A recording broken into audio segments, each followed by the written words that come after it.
Hello 8th class students. This is your chapter number 7 Conservation of Plants and Animals. Plants जिनको हम flora भी बोलते हैं और एनिमल्स जिनको हम फौना भी बोलते हैं। इस चैप्टर से पहले मैंने आपको चैप्टर नंबर 5 की वीडियो दी थी, most important questions of coal and petroleum. साथ में मैंने उसकी आपको असाइनमेंट भी प्रोवाइड की थी। ये जो बेटा चैप्टर 7 है आपका, इस पूरे चैप्टर में हमने डिस्कस किया था कि किस तरह से हम प्लांट्स और एनिमल्स को कंजर्व कर सकते हैं, यानी उनको बचा सकते हैं।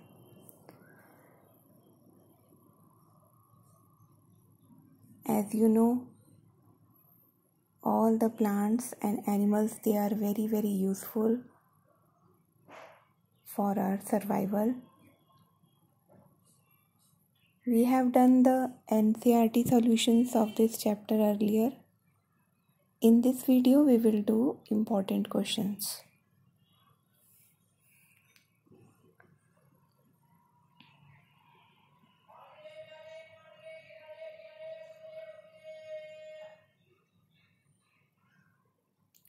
Question number 1 is, what is the purpose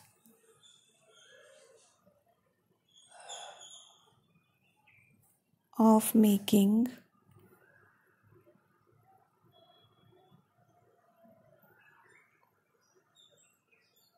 national parks,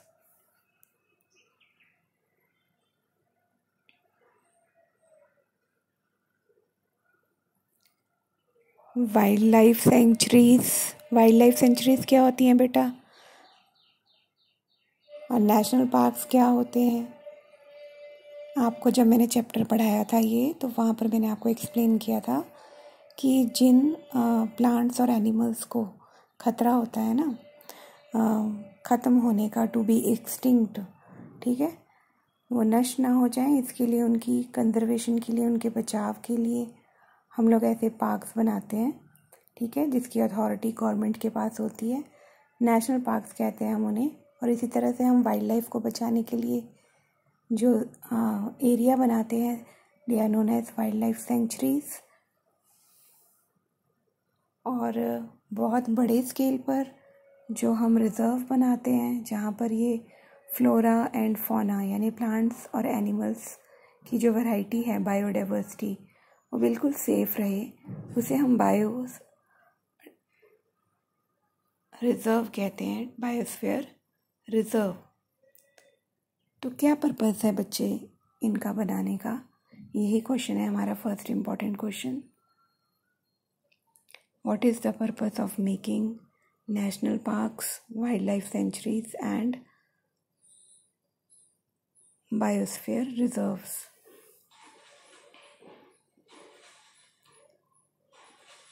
सबसे पहला पर्पस है हमारा नेशनल पार्क बनाने का कि हमने जो प्रकृति ने हमें इतनी सुंदर प्लांट्स और एनिमल्स दिए हैं, इतनी वैरायटी दी है, फ्लोरा यानी प्लांट्स, फौना यानी एनिमल्स की, उसे हमने कैसे संजो के रखना है, कंजर्व करके रखना है अपने लिए और आने वाली जनरेशन के लिए। तो ये पहला पर्पस है। हम नहीं चाहते कि इतने सुंदर पौधे की किस्में और इतने अच्छे विविध प्रकार के जानवर जो हैं, वो हमसे एक दिन जुदा हो जाएं, ख़त्म हो जाएं इस धरती पर। तो उन्हें कंजर्व करना हमारे लिए बहुत ज़रूरी है, इसलिए हम नेशनल पार्क बनाते हैं। पहला पर्पस है ये। दूसरा पर्पस है कि वाइल्ड लाइफ सेंचुरीज हमने क्यों बनाई? वाइल्ड लाइफ सेंचुरीज में मेनली फोकस किया जाता है वाइल्ड लाइफ के ऊपर, यानी एनिमल्स के ऊपर, ठीक है। तो एनिमल्स को, जैसे हमारा वाइट एलिफेंट है, टाइगर की कुछ स्पीशीज़ हैं, पैंडा तो एक्सटिंक्ट हो चुका है। तो इस तरह के जो हमारे एनिमल्स हैं, बहुत रेयर क्वांटिटी में रह गए हैं, उनकी सेफ्टी के लिए हम वाइल्ड लाइफ सेंचुरीज बनाते हैं। ये हमारा पर्पस है। और जब हम बात करते हैं बायोस्फीयर रिजर्व की, तो नेशनल पार्क और बायोस्फीयर रिजर्व का एक ही एम है कि हमने एनिमल्स को बचाना है ना, प्लांट्स को बचाना है।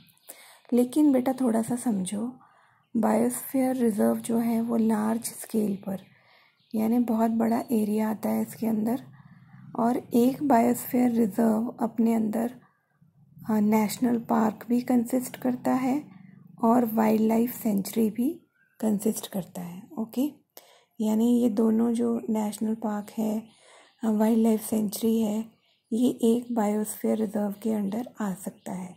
जैसे आपकी बुक में भी एग्जाम्पल दिया हुआ है, आपकी बुक में इस चैप्टर में जो बायोस्फीयर रिजर्व का एग्जाम्पल दिया है वो है पचमढ़ी, और पचमढ़ी के अंदर नेशनल पार्क भी आता है और वाइल्ड लाइफ सेंचुरी भी आती है।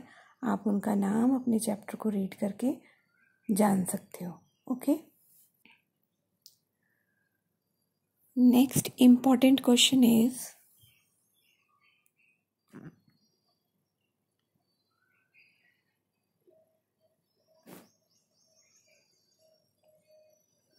What do you mean by deforestation?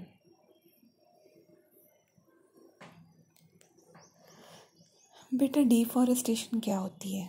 देखो ये वर्ड ध्यान से सुनो, डिफॉरेस्टेशन। हाँ, डी हमेशा लॉस के लिए आता है ना। तो फॉरेस्टेशन का मतलब जंगल। जब जंगलों का नुकसान हो हमें, और वो होगा कैसे?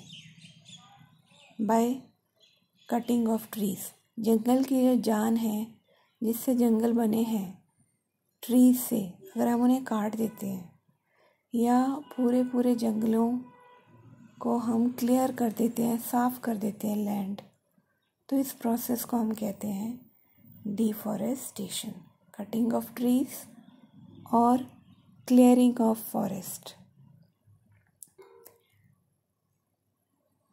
तो डिफॉरेस्टेशन कोई बहुत मुश्किल क्वेश्चन नहीं है, आपने सिंपली इसका आंसर लिखना है कटिंग ऑफ ट्रीज और clearing of forest, that is known as deforestation. फिर ऐसी लैंड पर क्या किया जाता है? For the purpose of human welfare. Human अपनी लालच के लिए, अपनी ज़रूरतों को पूरा करने के लिए जंगल के जंगल खाली कर रहा है ना, और जहाँ पर वो फैक्ट्रीज बना रहा है, रहने के लिए घर बना रहा है ना, तो अपने पर्पसेस के लिए लैंड को क्लियर करता जा रहा है। तीसरा हमारा question number 3, very important question है।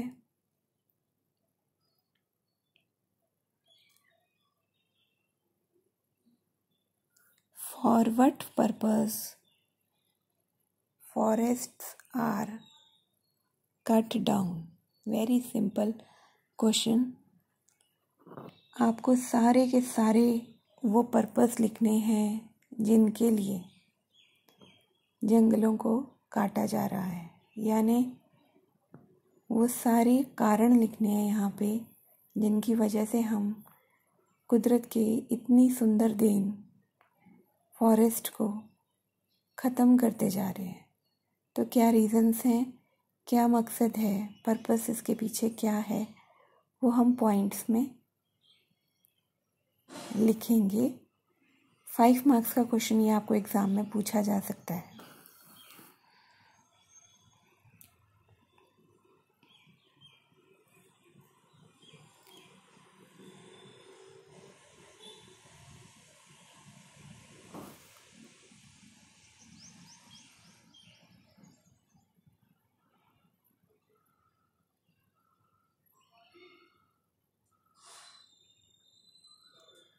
अगर हमें कल्टीवेशन के लिए लैंड चाहिए, खेती करने के लिए लैंड चाहिए, तब भी हम ऐसा करते हैं क्योंकि कल्टीवेशन से हमें जो फ़ायदा होने वाला है हम उसको ज़्यादा इम्पोर्टेंस दे रहे हैं रेदर देन फॉरेस्ट। तो ये आपका फर्स्ट रीज़न है। सेकंड, अगर हम कंस्ट्रक्शन वर्क करने जा रहे हैं, कोई इंडस्ट्री, फैक्ट्री, प्लांट करने जा रहे हैं, घर बनाने जा रहे हैं, बिल्डिंग्स बनाने जा रहे हैं, मॉल्स बनाने जा रहे हैं, तो सेकंड पर्पस हमारा ये रहेगा। थर्ड वन इज़, अगर हमें वुड चाहिए जंगलों की for making furniture,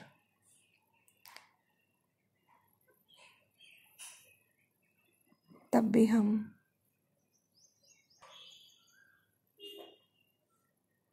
forest clear कर रहे हैं।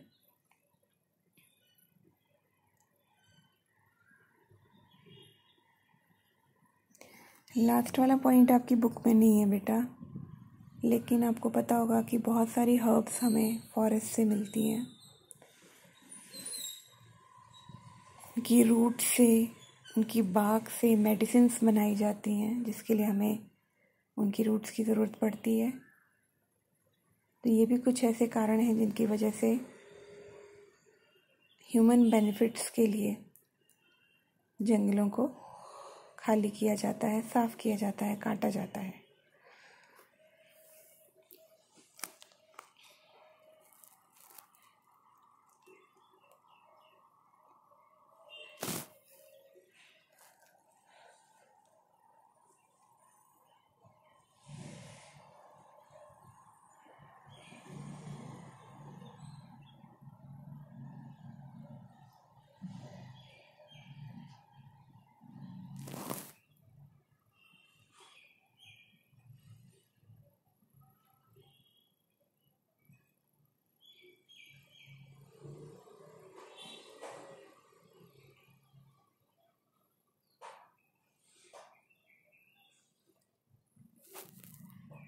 Mention some natural causes of deforestation.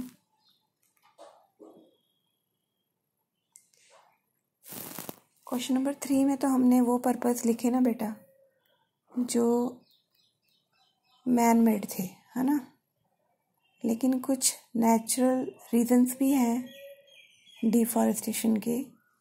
वो क्या हैं? ये 2 मार्क्स में आपको क्वेश्चन आ सकता है। Some natural causes of deforestation are,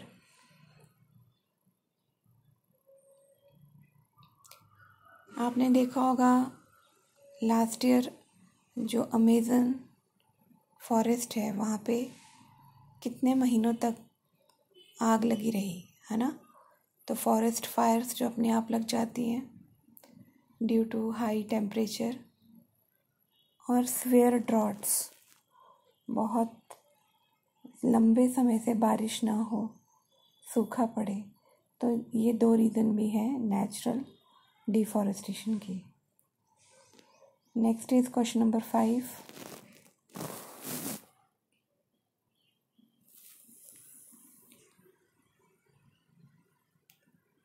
What are the consequences of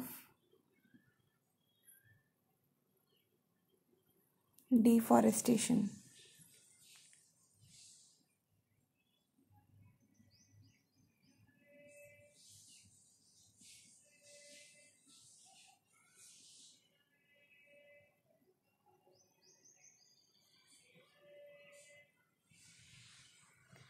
consequences का मतलब है बच्चे नतीजे।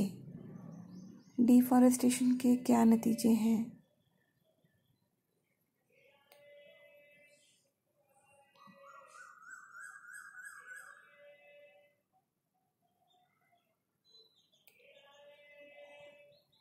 क्या परिणाम हैं डिफॉरेस्टेशन के, क्या रिजल्ट हैं? ये क्वेश्चन आपको 5 to 8 मार्क्स में पूछा जा सकता है। आपने मार्क्स के अकॉर्डिंग इसको एलैबोरेट करना है।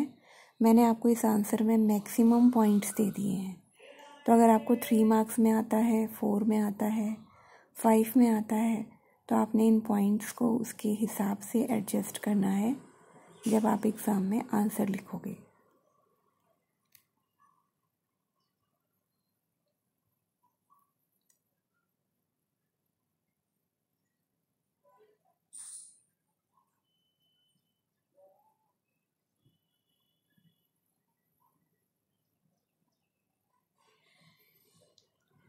जैसे फर्स्ट पॉइंट है, it increases the temperature of earth. Second point, it increases the pollution level. पेड़ नहीं होंगे तो धरती का टेम्परेचर बढ़ेगा, पोल्यूशन बढ़ेगा। Third point is it increases the global warming gas को कॉज करने वाली गैस कार्बन डाइऑक्साइड को बढ़ाएगा, क्योंकि कार्बन डाइऑक्साइड फोटोसिंथेसिस में यूज़ ही नहीं होगी अगर पेड़ नहीं होंगे तो नेचुरली CO2 की जो कंसंट्रेशन है वो बढ़ जाएगी। ग्राउंड वाटर का लेवल भी कम हो जाएगा। डिफॉरेस्टेशन जो है वो डिस्टर्ब करती है किसको? बैलेंस ऑफ नेचर को।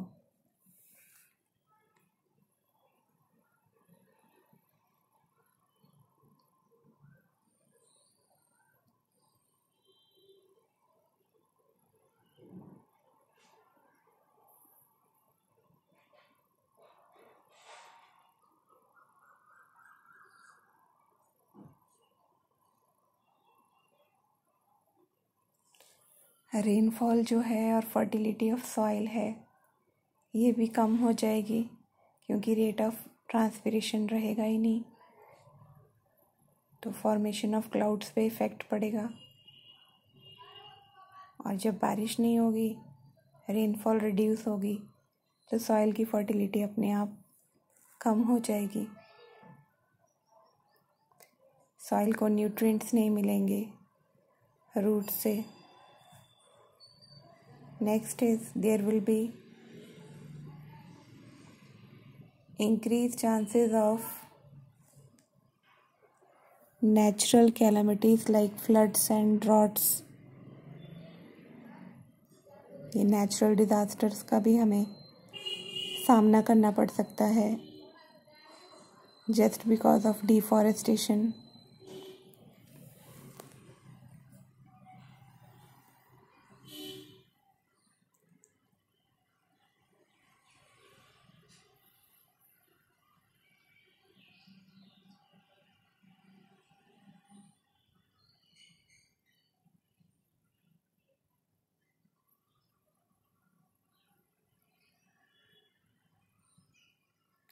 मैं बेटा आपको यहाँ मैक्सिमम पॉइंट्स इसलिए दे रही हूँ ताकि अगर ये लेंदी आंसर में आए तो आपके मार्क्स ना कटें। Okay,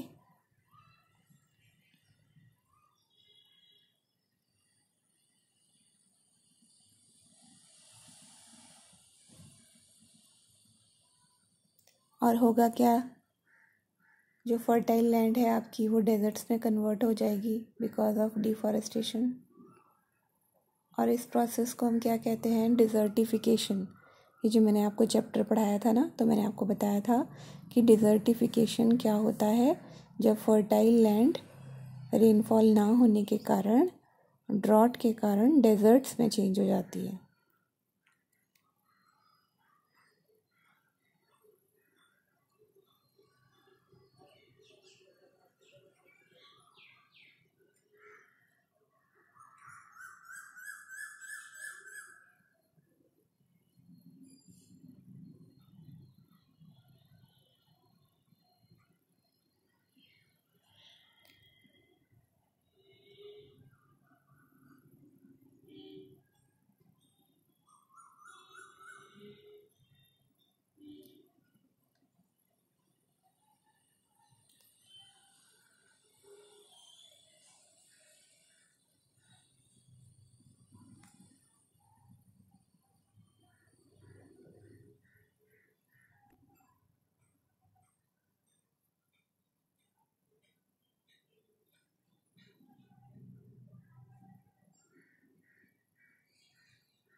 And next question number 6 is define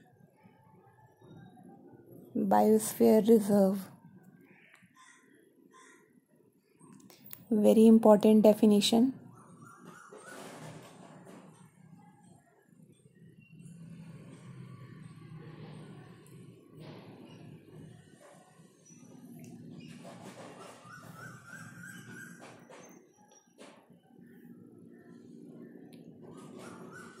ये वो एरियाज़ हैं बेटा, मैन मेड एरियाज़, जिनका मतलब सिर्फ़ और सिर्फ कंजर्वेशन ऑफ बायोडाइवर्सिटी, यानी बायोडाइवर्सिटी का मतलब variety of plants, animals and microbes. ठीक है, तरह तरह के पौधे, तरह तरह के पेड़, तरह तरह के जानवर, तरह तरह के माइक्रोब्स आपने किए ना, 5 major group of microbes, bacteria, viruses, fungi, algae, है ना। तो तरह तरह की जो ये वनस्पति और ऑर्गेनिजम्स हैं हमारे, इनको अगर हम कंजर्व करते हैं तो उनको कंजर्व करने के लिए जो हम एरियाज़ बनाते हैं, ऐसे एरियाज़ को हम क्या बोलते हैं? Biosphere reserve. ये हेल्प करते हैं हमें ताकि हम अपनी बायोडाइवर्सिटी को कंजर्व करें, मेंटेन करके रखें। अगर हम बायोस्फीयर रिजर्व जैसे एरियाज़ नहीं डेवलप करेंगे तो एक ना एक दिन हमारी बहुत सारी ऐसी वैरायटीज़ होंगी, प्लांट्स की, एनिमल्स की, माइक्रोब्स की, जो हमारे बीच में नहीं रहेंगी। तो उनको स्पेशल केयर करना, उनको मेंटेन करना बहुत एसेंशियल है। ठीक है, they help to maintain the biodiversity and culture of that area. अब इस चैप्टर में आपको बेस्ट एग्जाम्पल दिया है इसका पचमढ़ी बायोस्फीयर रिजर्व, जिसके अंडर नेशनल पार्क और वाइल्ड लाइफ सेंचुरी भी आते हैं।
This is your question number 7.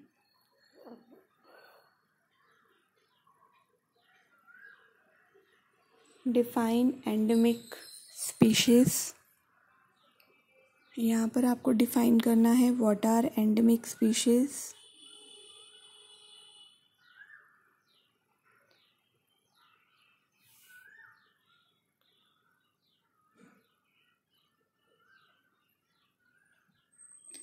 The species of plants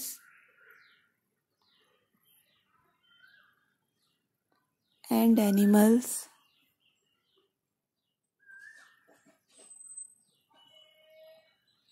which are found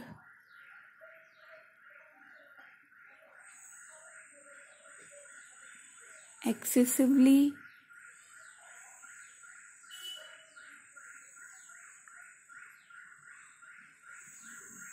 in a particular area and they are not found naturally. क्या समझे आप इस लाइन से कि पौधों और जानवरों की ऐसी जातियाँ जो नेचर में आपको देखने को नहीं मिलेंगी, उनके लिए एक पर्टिकुलर एरिया बहुत लार्ज स्केल पर बनाया जाता है ऐसी स्पीशीज़ के लिए, और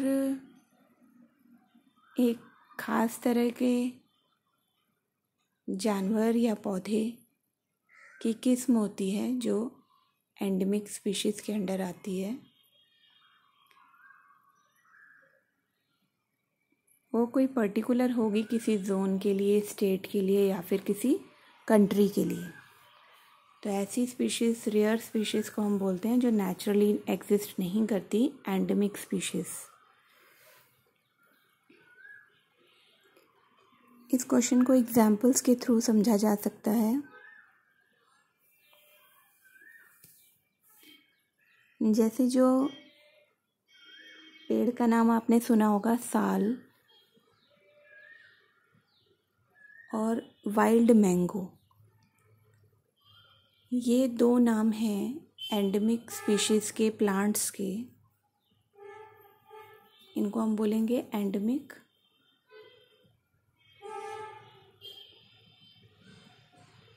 flora of Pachmarhi biosphere reserve. ठीक है, यहाँ पर इन्हें रखा गया है। मध्य प्रदेश में है ये, और ये एंडेमिक स्पीशीज़ हैं प्लांट्स की, साल और वाइल्ड मैंगो। अगर हम एनिमल्स की बात करें, उसका एग्जाम्पल देना चाहें तो आपकी एनसीईआरटी की बुक में ये आपको देखने को नाम मिल जाएंगे।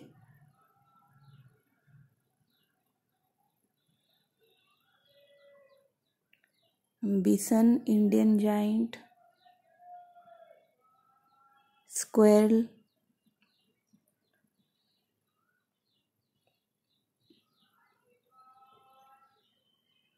Flying squirrel,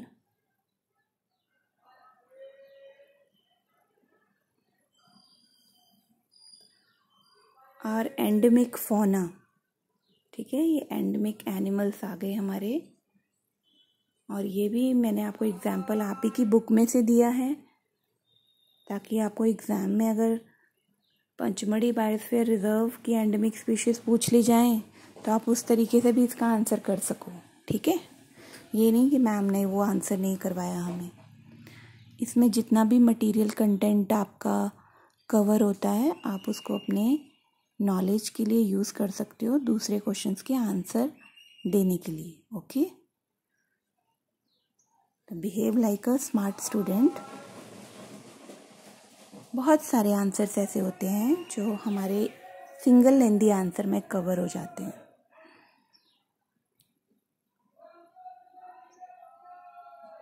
next question is define the term species. Species को आपने यहाँ पे डिफाइन करना है कि जो वर्ड है स्पीशीज़, इसका क्या मतलब है।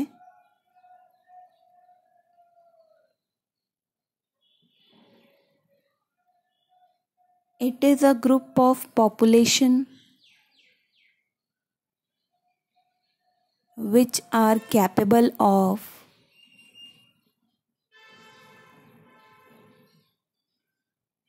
इंटरब्रीडिंग। इंटरब्रीडिंग क्या होता है? इंटरब्रीडिंग का मतलब, ध्यान देंगे, सुनेंगे, जब कोई आपस में सेम टाइप के ऑर्गेनिजम्स रिप्रोड्यूस करते हैं। ठीक है, रिप्रोडक्शन का प्रोसेस करते हैं, they give birth to the babies of their own kind, उसे हम इंटरब्रीडिंग कहते हैं। फॉर एग्जाम्पल, बहुत सारे मेंबर्स होते हैं स्पीशीज़ में, जैसे होमो सैपियंस, हम लोग ह्यूमन बींग्स हैं। तो ह्यूमन बींग्स रिप्रोड्यूस कर सकते हैं ह्यूमन बींग्स के साथ। ठीक है, वो और किसी स्पीशीज़ के साथ रिप्रोडक्शन का प्रोसेस नहीं कर सकते। तो ये स्पीशीज़ की डेफिनेशन है। They can reproduce with the members of their own species and not with the members of other species. Very important, बड़ी क्लासेस में भी ये डेफिनेशन आपके साथ चलेगी। यहाँ ब्रैकेट में हम अपने ही स्पीशीज़ का एग्जाम्पल दे देते हैं। होमो सैपियंस ह्यूमन बींग्स को कहा जाता है।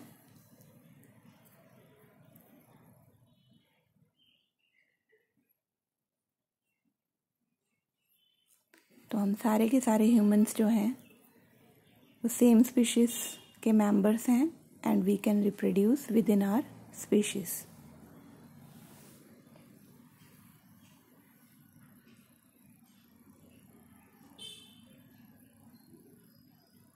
जितने भी मेंबर्स हैं स्पीशीज के, उनकी सेम कैरेक्टरिस्टिक्स हैं।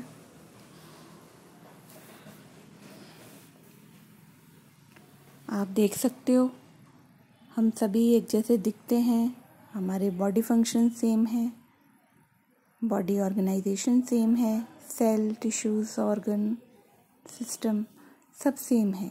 ऐसा ही डिफरेंट स्पीशीज़ में, जो अलग अलग स्पीशीज़ हैं, उनके मेंबर्स में भी सेम कैरेक्टरिस्टिक्स, सेम फीचर्स देखने को मिलते हैं।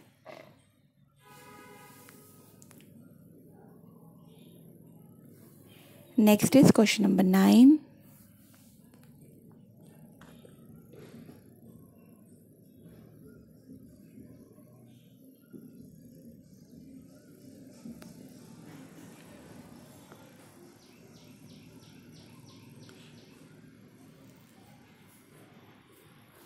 What are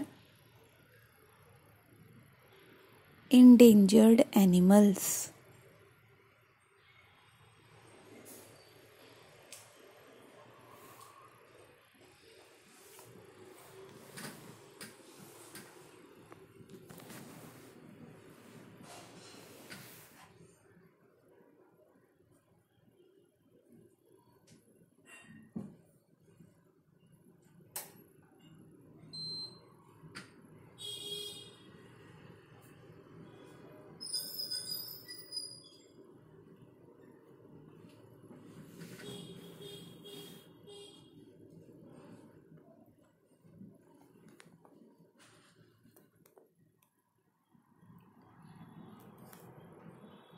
बेटा, इंडेंजर्ड वर्ड से हमें पता चल रहा है जिनकी जान खतरे में हो, जो बहुत जल्दी ख़त्म होने वाले हों, बहुत जल्दी हमें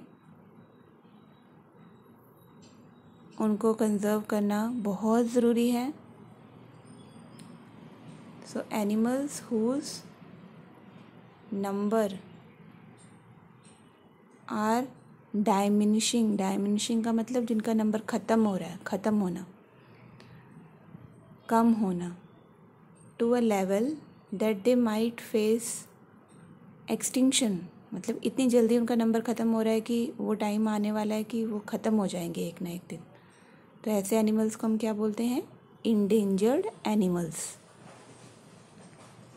और इनकी सुरक्षा के लिए हमें बायोस्फीयर रिजर्व, नेशनल पार्क और वाइल्ड लाइफ सेंचुरीज़ की ज़रूरत पड़ती है।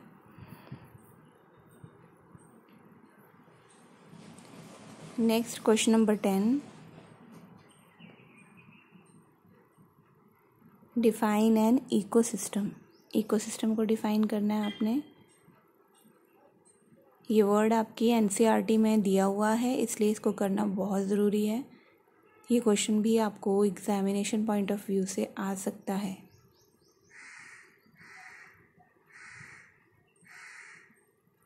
जैसा कि नाम से पता चल रहा है, ये एक सिस्टम है जो किससे बना हुआ है? All the plants and animals, यानी कि ऑल द लिविंग बींग्स, ये एक सिस्टम का पार्ट है। और इसके साथ साथ माइक्रो ऑर्गेनिजम्स को भी हम नहीं छोड़ सकते, they are also living once.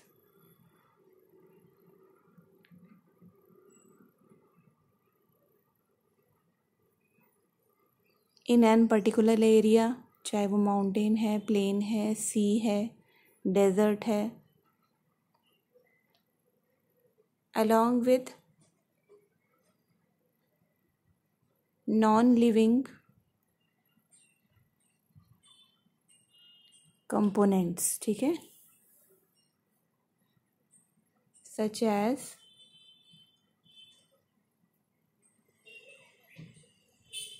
climate, soil, river,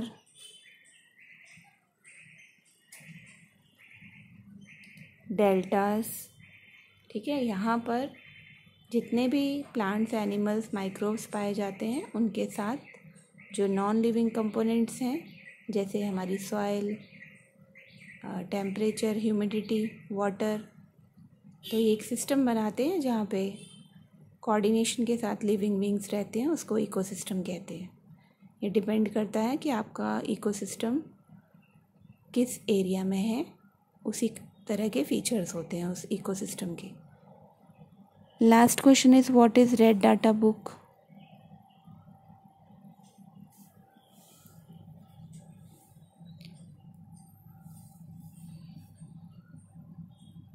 ये सोर्स बुक है एक,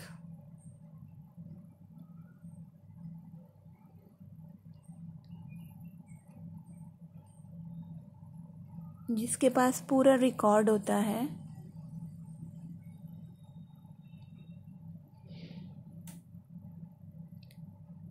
ऑल द इंडेंजर्ड स्पीशीज का। रेड से याद रखोगे, रेड वैसे भी खतरे का निशान होता है ना बच्चे, डेंजर का साइन होता है रेड। तो इंडेंजर्ड एनिमल्स हैं, प्लांट्स हैं, जिनका जो नंबर है कम होता जा रहा है, जिनको सेव करना बहुत ज़रूरी है, उन सभी का रिकॉर्ड होता है सोर्स बुक में, जिसका नाम है रेड डाटा बुक। और इसको जो मेंटेन करती है वो इंटरनेशनल ऑर्गेनाइजेशंस हैं जो इस बुक को मेंटेन करती हैं। इंडिया में भी इस बुक को मेंटेन किया जाता है, रेड डाटा बुक को। इंडिया के जो प्लांट्स हैं, इंडिया के जो एनिमल्स हैं जो इंडेंजर्ड हैं, इंडेंजर्ड यानी जिनका नंबर बहुत डिक्लाइन होता जा रहा है, कम होता जा रहा है, आने वाले टाइम में उनके एग्जिस्टेंस को खतरा है, वो मेंटेन किया जाता है। ठीक है, तो red data book is a record of endangered species of plants and animals maintained by international organization, as well as in India it is maintained for keeping the record of endangered plants and animals.